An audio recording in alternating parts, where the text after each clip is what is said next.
ఈ cute toy పూడుల కథ తెలియాలంటే మీకు ముందు పూడుల కథ తెలియాలి. జర్మనీలో డక్ హంటింగ్ చేసేటోళ్ళు అనమాట. అప్పుడు ఆ కోల్డ్ వాటర్లకి ఈ పూడులు దుంకి పోయి ఆ డక్లను వాపస్ పట్టుకొచ్చేవి.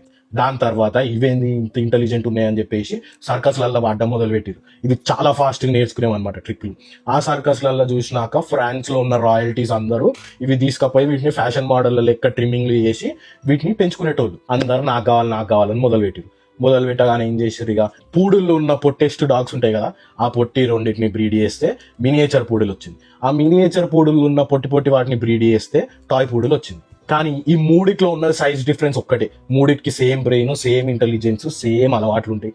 టాయ్ సైజ్ ఉంది కదా, చిన్న క్యూట్ ఉంది కదా అని చెప్పి తెచ్చి ఒళ్ళో పెట్టుకొని రోజంతా సోఫాలా దాని పక్కన వేసుకొని మనం పందిలా వాడుకుందాం అనుకుంటే దానికి పిచ్చి లేస్తుంది.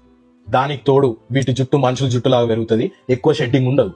కానీ రోజు దువ్వాలి, నెలకోసారి వీటికి బయటికి తీసుకుపోయి బాగా ఖర్చు పెట్టి వీటికి కటింగ్ చేయాలి.